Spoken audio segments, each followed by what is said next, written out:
want to talk about what happened at Redcliffe. You killed Connor. You killed him. A little boy. How could you do that? I don't know. Something, anything. There must have been some other way that didn't involve killing a child. This is the Jarl's son we're talking about here. What do you think he'll say when we revive him?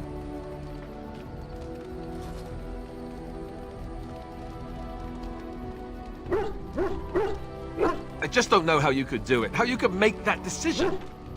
I owe the Jarl more than this.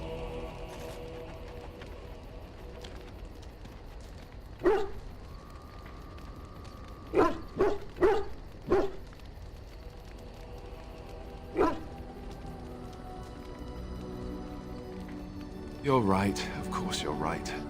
I'm such an ass. I should know better than to second-guess you like this.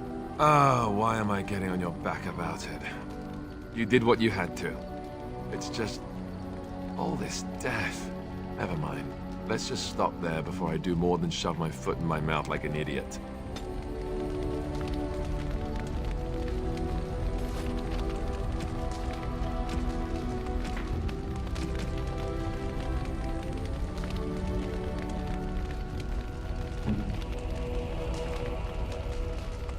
I shall treasure it. Thank you.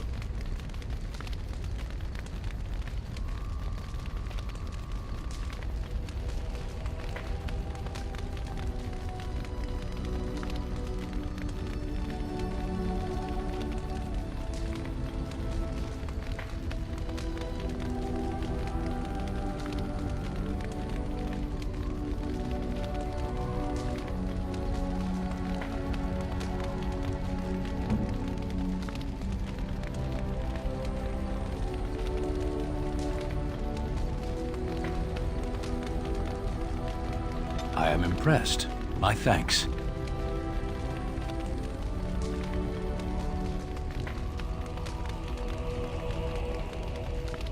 Unexpected. Thank you.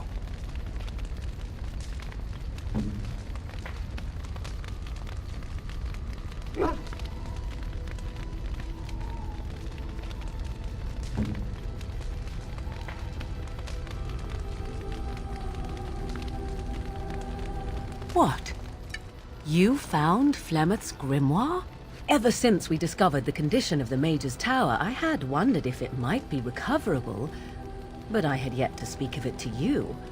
How fortunate that you found it on your own. You have my thanks. I will begin study of the tome immediately. Secrets. My mother has many of them, and this tome represents the one time that they were able to get away from her. I do not intend to squander this opportunity to learn more than Flemeth wished me to know. This should be interesting.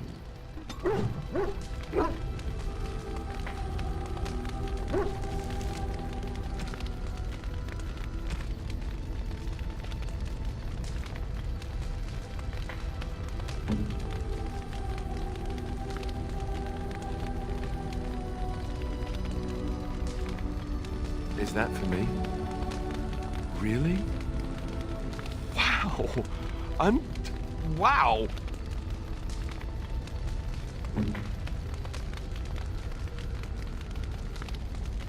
Oh, how dear of you. Thank you so much. Oh, how dear of you. Thank you so much. Oh, how dear of you. Thank you so much.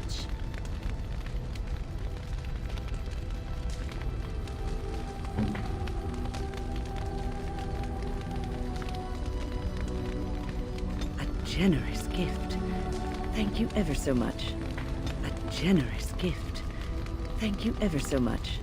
Oh, marvelous. Oh, marvelous.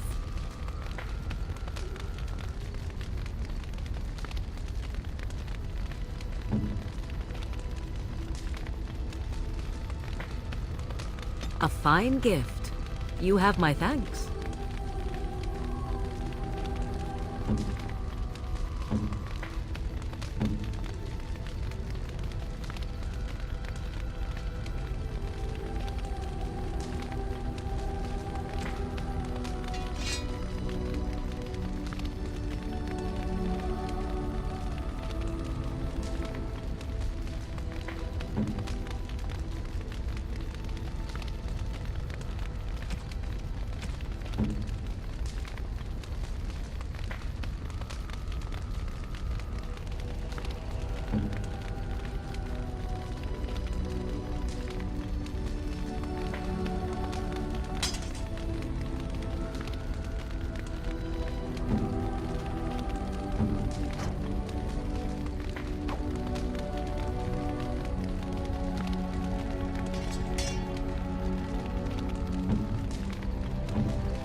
Oh, thank you.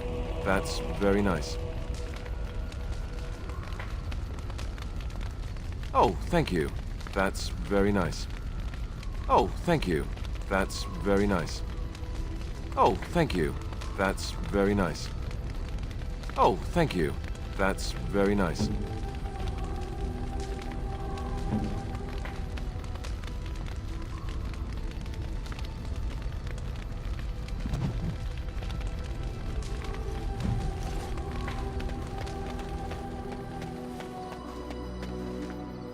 Enchantment? Enchantment!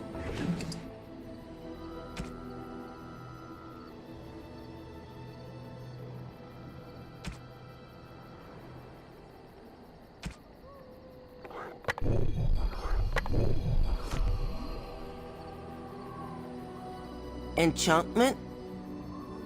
Oh, certainly, I can do that for you. Just come with me.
It will be done. The Circle of Magi stands ready to assist, Grey Warden, as do the Templars of the Chantry. There are always areas to improve on, Grey Warden. The most useful for my talents are runes.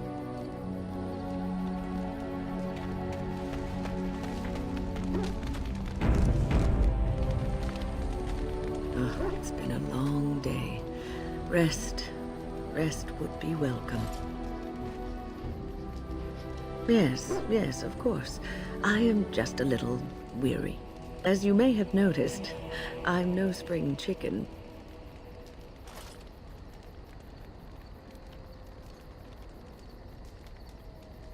Ha, very funny.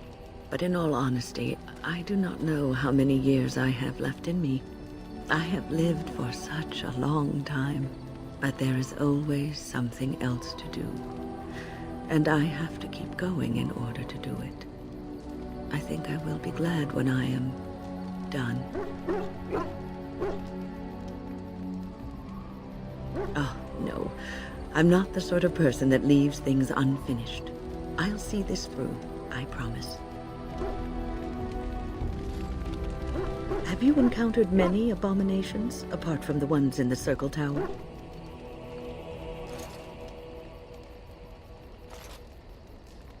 Ah, yes, Connor, of course. The first time I saw an abomination, my blood turned to ice. It was months before the nightmares stopped. It was the knowledge that I could easily become one of them that frightened me the most.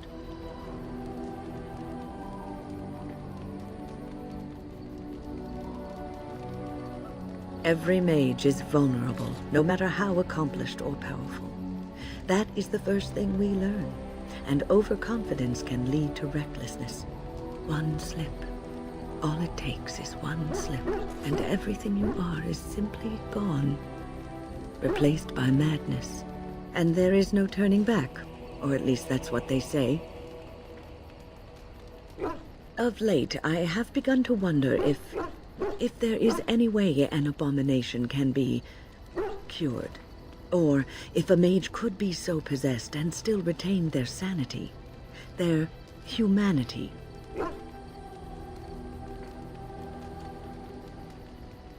Yes, it is madness and cruelty that define abominations. If those are lacking, if the mage remembers the person they truly are, then they are not an abomination. I never saw that. Thank you for showing me another way of looking at it. Irving told me about how you became a Grey Warden, and that unpleasant incident that occurred prior to your departure from the Circle.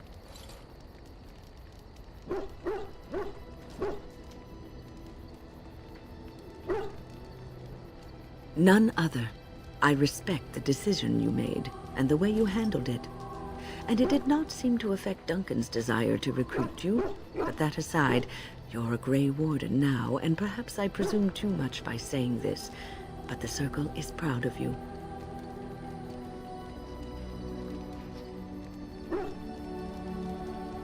You are a true child of the Circle. Raw power tempered with learning, wisdom, and the desire to serve others. Sometimes it gives me comfort to think that everything will end up the way it's supposed to. That it will be all right. You were chosen.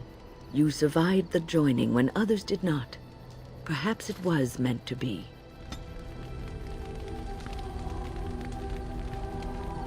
I must ask, what does being a Grey Warden mean to you?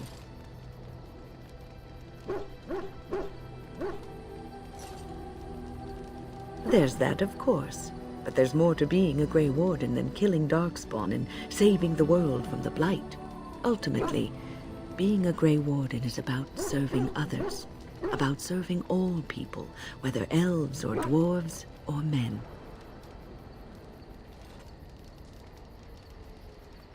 As a Grey Warden, you are a guardian of men.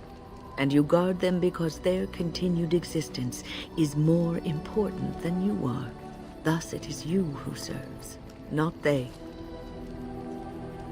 A good king, a true king who cares for his land, uses his power to rule firmly but fairly. He serves his people first and foremost. The king who does not do this, who believes that he is entitled to his power, who abuses it and uses it for his own means, is a tyrant.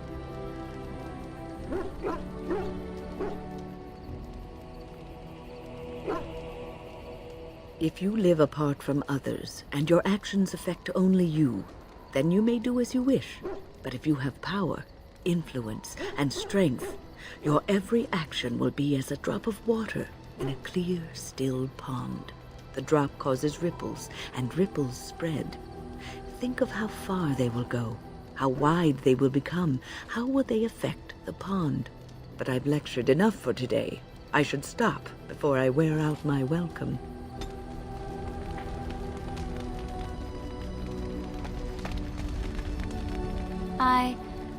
Have I ever told you I really like the way you wear your hair?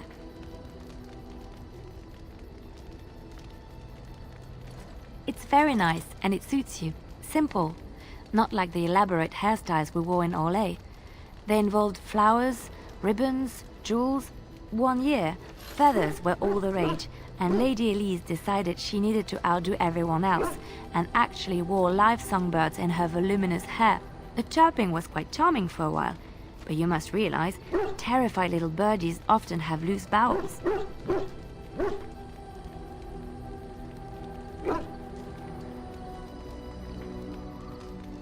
Yes, you can imagine what she looked like by the end of the evening. But I was trying to say something nice to you, wasn't I? Oh, forgive me. My mind wanders so. It's just that I feel so comfortable talking to you, like I could say anything and you wouldn't judge me.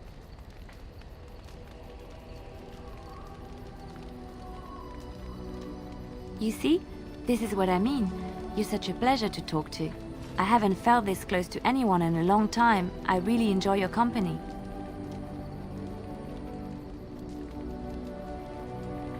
Thank you. I am honored that you feel that way.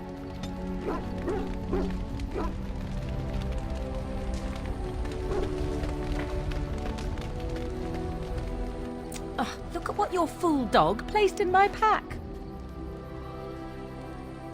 A putrid, half-eaten hare is not something a woman wants to find in her unmentionables.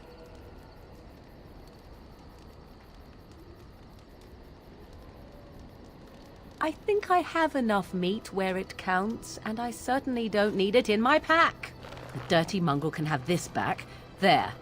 And tell him not to do it again. I just did. I don't want it, you worthless fur bag.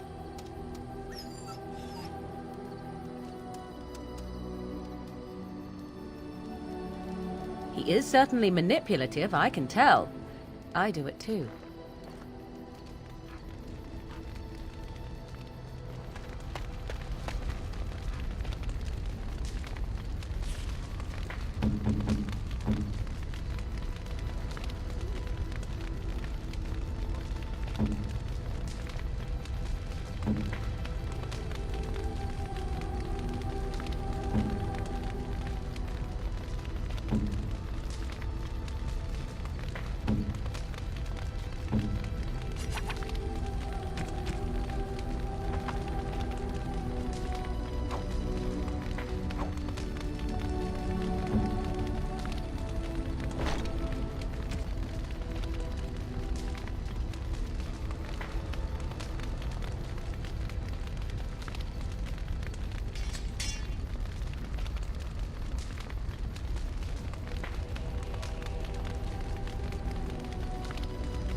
At your service.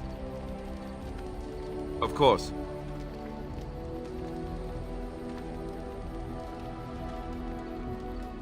You never asked? No, please don't think that. It's not that I didn't trust you. It's... Please, let me try to explain. The thing is, I'm used to not telling anyone who didn't already know. It was always a secret. Even Duncan was the only Grey Warden who knew. And then after the battle, when I should have told you, I don't know, it seemed like it was too late by then. How do you just tell someone that? I should have told you, anyway. It was important for you to know. I guess part of me likes you not knowing. They treat me differently. I become the bastard prince to them, instead of just Alistair. I know that must sound stupid to you, but I hate that it shaped my entire life. I never wanted it, and I certainly don't want to be king. The very idea of it terrifies me.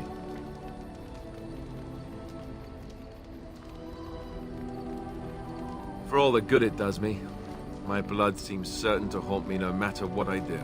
I guess I should be thankful that Arl Eamon is far more likely to inherit the throne. If he's all right. I hope he's all right. For what it's worth, I'm sorry for not telling you sooner. I guess I was just hoping that you would like me for who I am. It was a dumb thing to do. I guess it's kind of a relief that you know now. Let's go.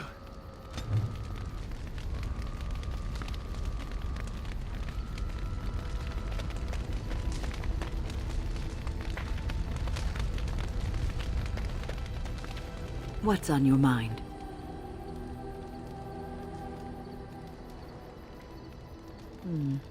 Is something troubling you?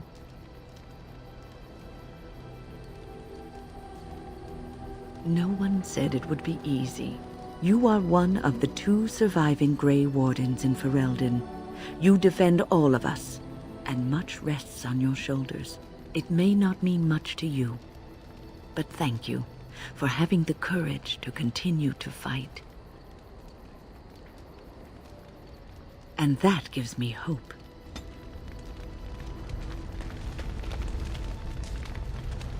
Something I can help with? Yes? What's on your mind?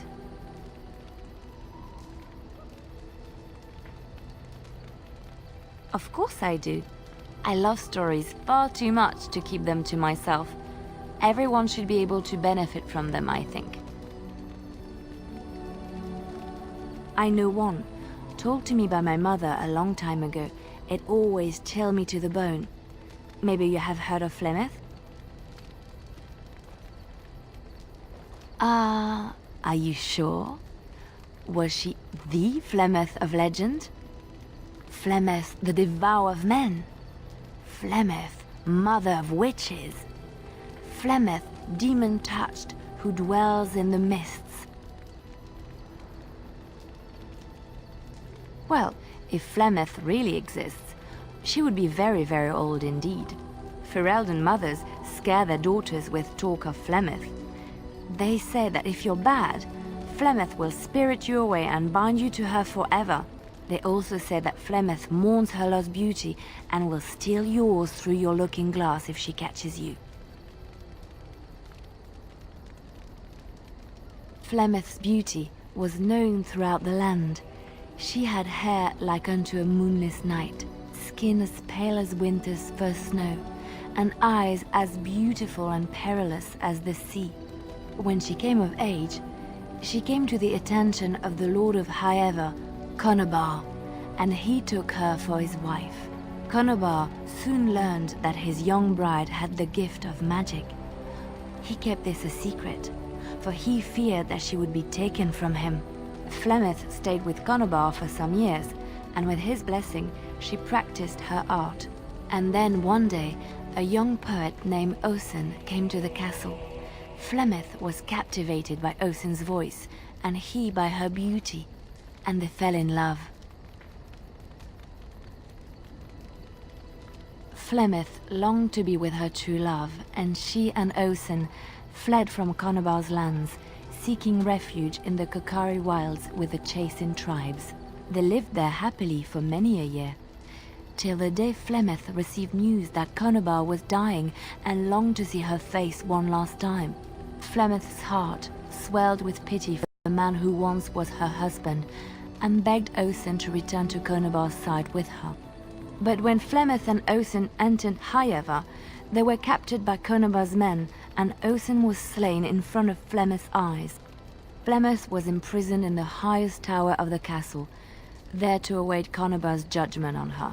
Distraught at the loss of her love, Flemeth plotted revenge against her husband. She summoned a fey demon, intending for it to wreak vengeance on Conobar. But a spell went awry. The demon possessed Flemeth. Turning her into an abomination, the halls of the castle ran red with blood as Flemeth slaughtered Conobar and all his men. The last of Flemeth's humanity melted away, and at dawn, she stole back to the wilds to plot and scheme for 100 years. They say she took to her side many Chasing men, and with their help, begat her daughter witches, who even now prowl the dark places of the Kokari wilds.